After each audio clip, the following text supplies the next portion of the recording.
Y como cada jueves vamos del otro lado, vamos a Europa, vamos a Berlín, al contacto de nuestros colegas de la DW. Juliana González, ¿cómo estás? Un gustazo saludarte. El gusto es mío también, Darío. Juliana, bueno, veníamos hablando con vos, con Tomás, acerca de las nuevas medidas migratorias que iba a empezar a tomar Alemania, de lo que el lunes empezaba a ser ya un control sobre la frontera, incluso dentro de lo que es el espacio Schengen. Bueno, contanos un poquito qué ha pasado a medida que se empezaron a implementar estos nuevos controles. Bueno, Darío, esa primera medida incluía básicamente a los países vecinos de Alemania que tenían, pero frontera también externa, es decir, por fuera de la Unión Europea. Estamos hablando de los países más al este, como Polonia, como República Checa, como Austria, como la misma Suiza. Pensemos que uno de los grandes logros de la Unión Europea es precisamente tener esa posibilidad de mover personas, capitales y bienes, sobre todo estas cosas físicas, entre los países sin necesidad de contar con esos controles fronterizos que cuestan tiempo, sobre todo a los transportistas, pero también molestias.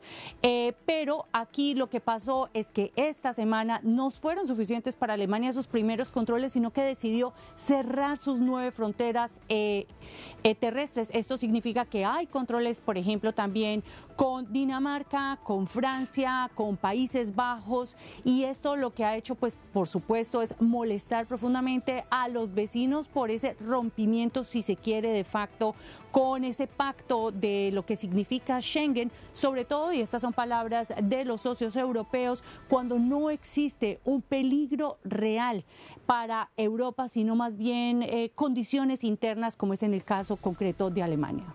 Ahora, el gobierno toma estas decisiones, vamos a tratar de interpretar, toma esta decisión por una cuestión de mostrar un gesto a una opinión pública que está cada vez más preocupada por la inmigración y que eso se ha trasladado al voto, por ejemplo, con lo que fueron los resultados para la AfD en Turingia y Sajonia, y es más un gesto, o hay efectivamente comprobación de que a través de estas fronteras están ingresando de forma irregular muchas personas. Bueno, aquí se interpreta más como una cuestión simbólica, Darío, porque como el gobierno lo fundamentó en realidad, es que tiene que ver con esa idea de detener la migración irregular, de detener a los, por ejemplo, islamistas. ¿Por qué? Porque hace poco se presentaron unos acontecimientos en los que los sospechosos de haber atacado con cuchillos a personas en diferentes lugares acá de Alemania, pues tenían un origen de ser asilados políticos o personas que estaban buscando ese asilo político.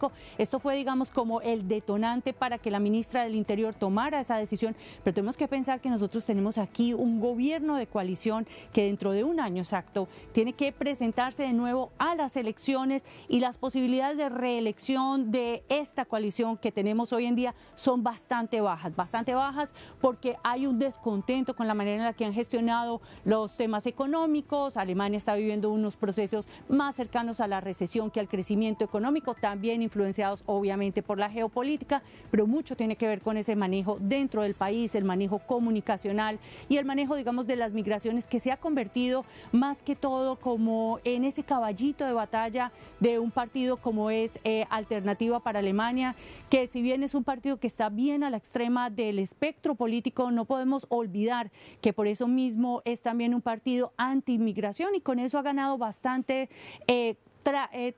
trance, digamos, ha ganado bastante impulso en esos 2 estados que tú mencionas, y este fin de semana precisamente se juega la tercera elección regional, considerado el super septiembre, donde también el AfD, la Alternativa para Alemania, puntea bastante bien. No se sabe si va a quedar de primero con la opción de crear coalición de gobierno, pero podría quedar como la segunda fuerza más votada, y esto por supuesto enciende las alarmas, no solamente de los políticos, Darío, sino también, por ejemplo, de los empresarios, que temen que el ascenso de la extrema derecha en Alemania pues signifique una pérdida de imagen para este país tan necesitado de mano de obra calificada del extranjero.